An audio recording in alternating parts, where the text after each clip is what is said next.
welcome back to my channel. This is Wishblend reporting in. Well, today we're doing a special. We're doing an update on the fan-based project Evolution and EDRPG Addition. This is update 1 for those who haven't been following along on the Discord.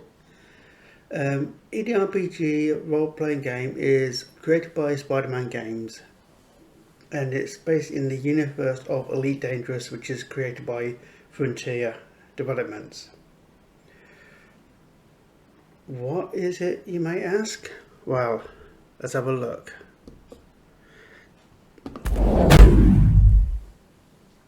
This is SpiderMan Games website. Basically, this here is the core book, and you got 4 supplements to go along with it. The core book came out in 2017, and the 4 supplements came out in 2018, I believe. If I'm wrong on the dates, please let me know in the comments. There's a video here, basically it just shows you similar to basically what I've got on the website and a bit of gameplay footage, so I'm just going to leave that YouTube channel alone. But yeah, the basic gist of it is you start the game by creating your character, and you could be anybody. You set your own, you've got 5 backgrounds to choose from. First one is basically pilot trained, so you can fly the ships. The other 4 you can select from any of the other 4, well, any of the big selection of backgrounds in the actual core book. And then you just generate your character and you go on adventures, a bit like Dungeons and Dragons but in space. There's no magic, it's all technology based. Now, as I said, you could be literally anybody, good, bad, it doesn't matter. All you need is a GM to help run the adventures, or if you want to try it yourself, just run it yourself without a GM. There is non-GM sections in the back of the core book, but it is more fun with a GM running the adventures, or being a GM yourself and running the adventures for other friends, family. So, as I say, I'm just scrolling down this particular page. You can see the current prices for me. This is directly live on the SpiderMan Games website. The address is up here, spidermangames.com. So you've got GM screens, which is Layer Station, which is a famous station in the game. You've got these ones up here are like the print copies, so you can actually print out the hard copies and get a copy of the PDF with it. The supplements are like all paperback, but they all come with PDFs, or it just goes directly on the PDF section itself. So yeah, say a good game if you like your role playing. And one of the questions that comes up with the space RPG is, how is it compared to Traveller? Well, Traveller is a good game as far as I'm aware, but the main difference is on Traveller everybody's in the one ship. When EDRPG, you got your own ships, and let's say the action rolls are very simple. It's basically a 1d10 plus a bonus. What's a bonus, you may ask? Well, a bonus is your skill. Each skill you got, say for example you got a spaceship piloting set for 58, you round it down, so your bonus will be a 5. So you roll your 1d10 and then you add your 5 onto it. So if you get a 5 on your dice roll plus your 5 from your bonus, you'll get 10 in total. And if the GM says you need to fly through these asteroids and do a basic spaceship piloting check, you need a 8 or more to pass. And if you get a 10, you pass. If you get a natural 10, you pass with flying colours. If you get a 1, you fail it, but you can spend 1 karma point, which is like the special abilities in the game, to re-roll it. As you see, it's a very lively world. So you've got ground combat with the SRVs. In the actual computer game, we've got the Scorpion, which is an armoured version of the SRV. And while it's not in the original core book or supplement, it is in the Evolution project. So if you also want to take your Scorpion out for a spin in the adventure, that's fine by us. So yeah, it's Frontier Elite Dangerous. This is them, and so this is the Frontier stuff at the SpiderMan Games stuff at the bottom. So what is the update? That is an interesting question, isn't it? To be answer that question, it's easier just to dive in and show you. So with that in mind, let us dive into the project. This here is the project. It's a fan-based work. There's currently 4 of us working on it, and it's been in development for about 2.5-3 years now, and it just keeps growing. Originally it was just going to be like a Beyond update, just bring it up in line with the Beyond update in the game, but it's grown since then and grown so much more. We are doing it free, so it's going to be a free down DLC for the actual update for the EDRPG. The disclaimer here is, because it's free and we're not like the Sims from Frontier because it's a free giveaway, it gives us a leeway to add non-core things in the game. Like we've added like orbital strikes and new equipment and backgrounds and stuff, which you won't find in the actual computer game.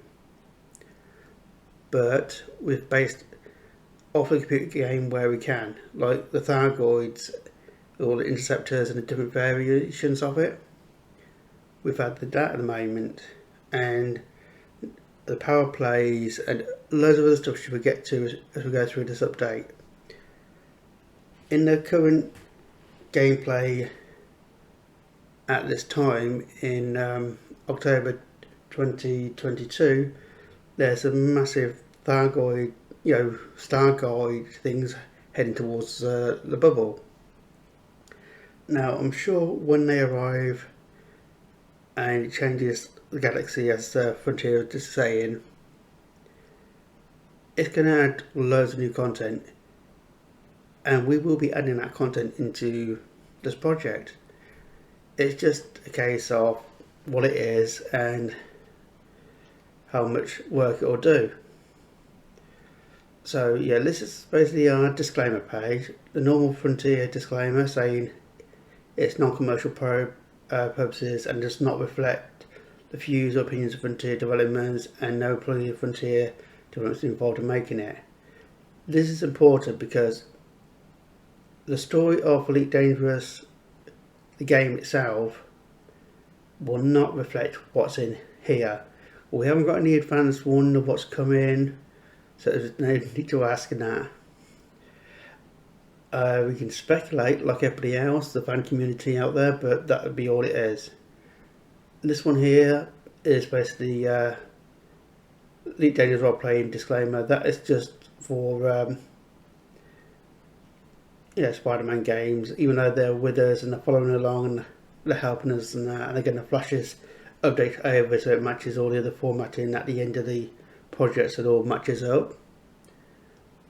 And then of course we've got the four of us working here. You've got myself, Wishblend, you've got Lazarus, you've got Ratchet, and Lord Harold Kevin Macy.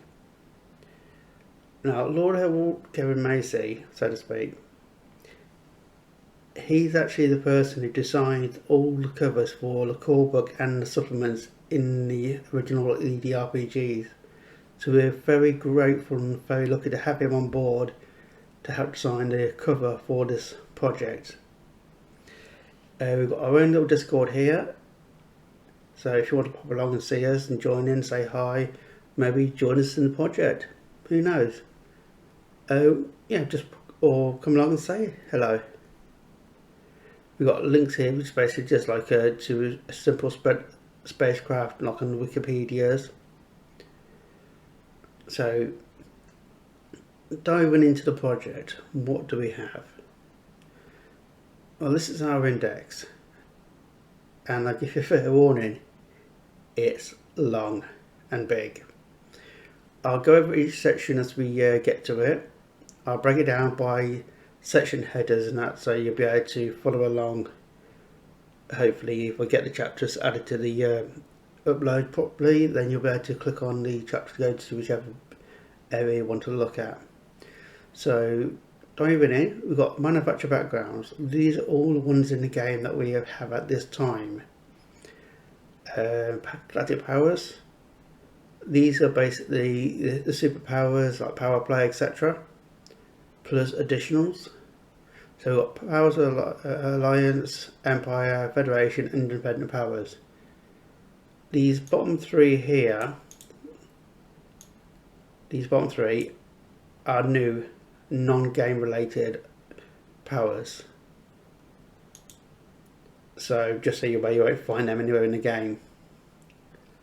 Mechanics, values, and clarifications. So basically we're adjusting some of the stuff, like credits, prices, karma, endurance, and so on. Then we've got a big list of personal combat stuff, which is weapons and pretty much everything else. Then we've got space and vehicle combat section, followed by character creation additions. So yes, you're reading this correct. You'll be able to play as an android if you wanted. Research log is energy cells as a story, which we'll get to as we go through the book.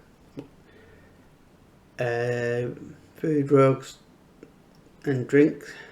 Basically, again, something that's not already mentioned in the actual EDRPG, but it's used. We're basically adding like special values to it, give you perks and stuff. Personal equipment. This brings in the Odyssey spacesuits plus, cyborg androids, how they work with the Odyssey suits. Weapons, adjusting different weapons, bringing new weapons in, exotic weapons. Also the Odyssey upgrade system, where you get like a level 1 weapon and can upgrade it to level 2, 3, 4, 5 and so on. That's this section here. Use upgrading equipment, so you can upgrade for materials or credits. Modifications, similar, how to modify your suit, and that the Odyssey suit is mainly the old original space suit, flight suit you don't modify them. Okay, so we have cybernetic. So basically we're giving cyborg players a whole new range of equipment and stuff. Then we're bringing in the ship additions. Now this is bringing in all the missing ships from the game. The Alliance ships, the passenger liners, the crates, the Orcas, Type 10. We've got some pre-built ships and opponents again, refitting and rebalancing the ship mechanics, including the shield lookup table. So basically it rebalances every single shield in the game, bringing in the biowave shields, normal shields, everything. New Olympic controlling mechanics, experimental weapons, updated the engineering mechanic with experimental effects. We've got, say, orbital strikes, a whole big section for that. We've got vehicle scorpion here, also bringing in some new drones to play with, bringing in another story here, basically how to unlock the unknown engineer, which is basically an engineer for the EDRPG. This one here section is the fleet carrier. So how do you get a fleet carrier in the RPG? How do you run it? How do you jump? All that's in there. Another story is that explains the Apex taxi service. Got mining for hotspots. Some new additions here for Between Adventures roles, plus additional mini games. Then we've got a whole section here for creating your own enemies. Sometimes when you're trying to make opponents for your players, it can be hard, so this gives you a basic rundown of how to select them. Good section here for new enemies, which probably going to be the pre-built ones from using this mechanic. Then we've got the Thargoids, Scouts, Interceptors, and different variants of the bigger ships. I say if the Thargoids are Thargoid base and new stuff, all that stuff will go in here and that, but at the moment it's not there because we don't know what it is. Guardians section, so basically how to get all the equipment, etc. And then you've got 2 adventures here for acquiring a fleet carrier. Project Freedom Part 1 and 2. Now, to explain this better for you, there's 2 ways you can acquire a fleet carrier in the EDRPG. One is you spend the money and buy a brand new one. The second way is to do these 2-part adventures and basically liberate a fleet carrier from the decommissioned system, where all the decommissioned fleet carriers are basically being held in storage before they're broken down for parts. So that is one way you can do it, and the other way is to get money. Then of course you've got the general mission generator and the ship modification and point conversion system. Another errata, basically to bring up any things that have been missed since the last ones were done. Ship index, so you can find out what book or supplement has your particular ship. From the core book to all the supplements, military, exploration, espionage, and the super traders, all of them. Where is this particular ship I'm looking for? Well, the ship index will tell you how to do it. And the planet exploration discovery credit reward chart, that's to tie into one of the mini games to basically help generate a system for you to play with. With that is the index. Well, I did say it was long. So, passing that, we are diving into the backgrounds. So, manufacturer backgrounds. I'm just going to basically skim through. Most of this information is from the wikis. So, there's a link here, basically, where we acquired the information from. So, we're not claiming credit for it, we're just compiling it. So, you've got the Remlock background, followed by the Supertech background, history and everything. Again, we've got a link of where it comes from, so if you want to go to the actual website, you can easily do that. Manticore, basically different mechanics. Then going into like the newer ones for Odyssey, Takada, a Kinemic Armaments, and Vodal. Of course, Vodal being the ones who made the Scarab SRV. It's in colour and the others in black and white because, well, this is the image we've basically got.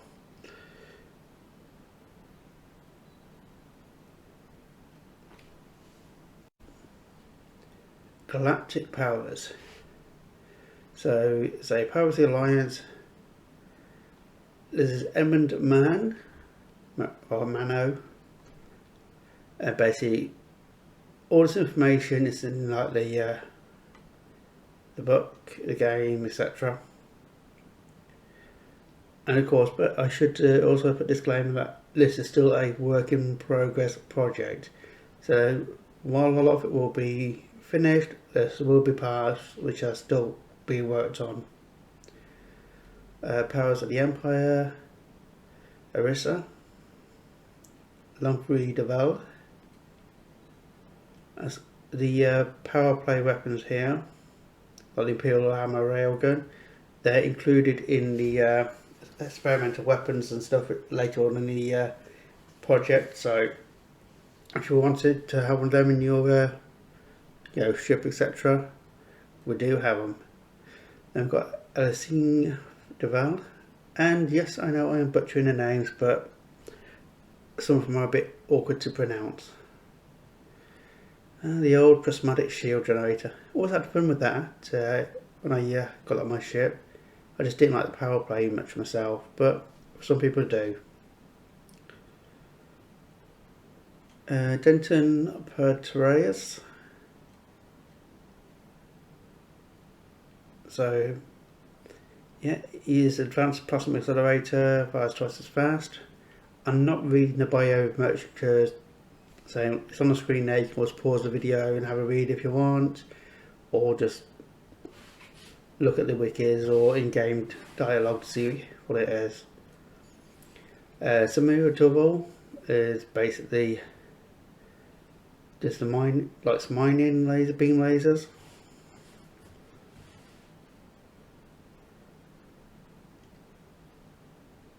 Now we're moving, that's the Empire factor done. Now we're on to the Federation powers. So Felicia Winters using a pulse disruptor special weapon. Sorry, you probably haven't read it. There you go. Good old Zachary Hudson. Basically likes using the pathway of frag cannon.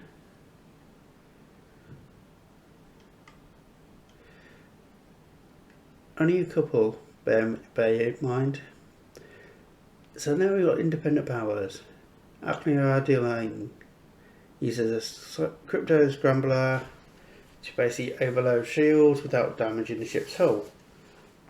Good old pirate that he is. If I remember right from the game, yeah, he's one of the pirates.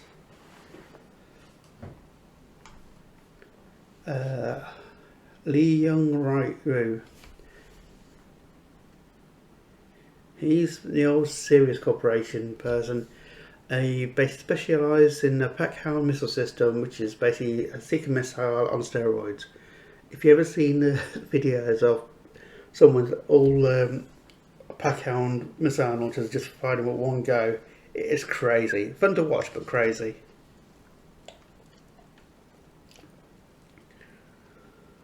Okay, we now have Pavel Antel, who's basically using a Enforcer cannon, which is an oversized mortar cannon. So basically fires bigger rounds at a slightly slower rate.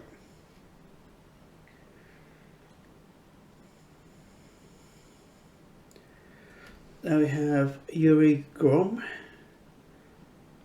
basically using missiles to stop people fleeing, because it causes the FSD to malfunction, I should say.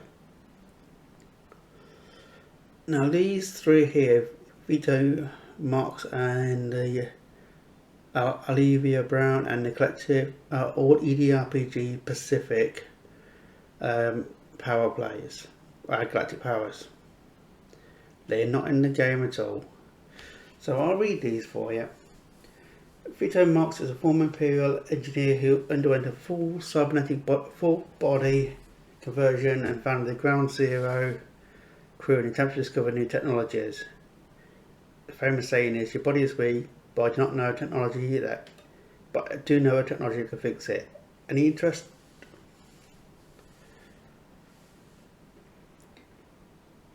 Vito Marks is a former Imperial engineer who underwent a cybernetic full-body conversion and founded the Ground Zero crew in an attempt to discover new technologies.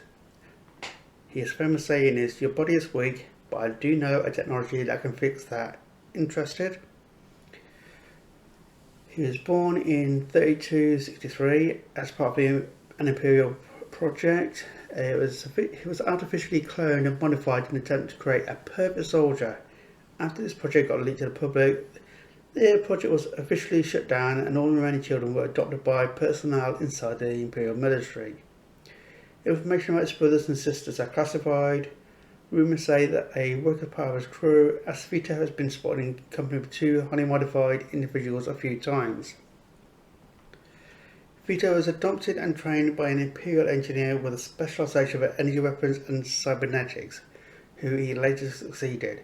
He worked for almost 20 years as an engineer, but due to severe restrictions and limitations in developing new technologies, he decided to leave the Imperial engineers and moved on to become a mercenary and an explorer in an attempt to further improve the Imperial weaponry on his own. In 3302, he and his crew discovered a generation ship, which led to the discovery of advanced cybernetics. The technology caused severe problems with his already existing modifications, resulting in organ failure. To survive, he decided to become one of the very few full-body cyborgs in the galaxy. Vito has ties with the R&D of the Imperial military, who he shares some of his discoveries with. His discoveries had a major impact on the development of the arc rifle and the Guardian disintegrator, as well as the comedian carapace used by Imperial espionage. His location is unknown, and he basically likes to use Zeus plasma resin as his weapon of choice. Zeus plasma lance is based on an old, forgotten type of plasma accelerator which was bundled bundles the plasma into a tight beam of energy, allows it to be fired with greater accuracy at longer distances. Olivia Brown is a former deep space explorer with the love of the unknown, where she only feels her true self when out exploring the unknown depths of deep space. Her famous saying is, "Silence is golden, death is the unseen hand." Ali Brown, as he was known at the time, was born in 3283 and had a normal upbringing until he reached his teenage years. It was at this time that his family was all killed by pirates as they returned from a shopping trip. Debt collectors, Smiling Blood, moved in quickly, trying to recover what they could, knowing that even though there was not much property to sell, there was always a boy that they could sell into slavery somewhere in the Federation for extra credits. Having advance notice through a friend, Ali managed to escape from the family's home, putting a suitcase full of his sister's possessions, knowing deep down they had to change how he looked to escape. He decided to cross-dress as his now dead sister Olivia, as they had a similar look and build. Stopping at a cheap hotel room, he quickly changed out of his male clothes and after a quick shower, dressed in Olivia's clothes before applying some basic makeup that his sister had shown him how to do when they played dress up when they were both very young. His disguise worked and he was able to get an Apex taxi out to a nearby system where he used their family emergency funds to pay for a simple sidewinder and outfit it for deep space. Whilst relaxing in deep space, enjoying the sights he kept discovering, it was during this time that he realised that he loved dressing and found his one true self and his female form, and had decided to live as a female going forward. Knowing that there was a possibility he might have a running with the pirates on the return to civilised space, he worked on keeping his heat signature low. A few years later, Olivia, as she went by now, was a force to be reckoned with, as she was focused on stealth attacks and worked to create a silent halt and torpedo line. The Silent Hunter torpedo is also known as the Unseen Hand. It's a stealth torpedo with a potent EMP warhead. It's designed to take out ships without destroying them.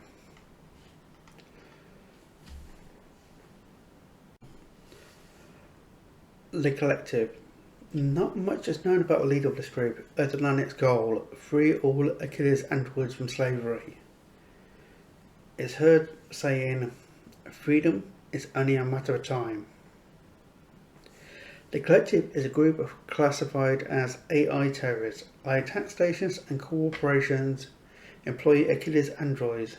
The attacks are always the same. Computers and electronics start to glitch and shut down, followed by androids betraying their owners and seeking a shuttle to steal. They attempt to do that peacefully without bloodshed, but if there's no other way, they will show no mercy. They're all wanted by all factions, with a huge bounty provided by the Achilles Corporation. All attempts to track them down have so far failed. Their location is just not known. One of their special weapons is the Borer Cannon. It's a frightening weapon as it's a projectile that pierces a hull and releases a small drone that attacks modules or even the crew. And that brings us to the end of part 1 of the update. There's actually 13 parts of it, so I've broken it down into roughly 20-30 minute sections, so it's going to be easy to watch and digest, hopefully in smaller portions. So with that, this is Wishblend signing off. Laters.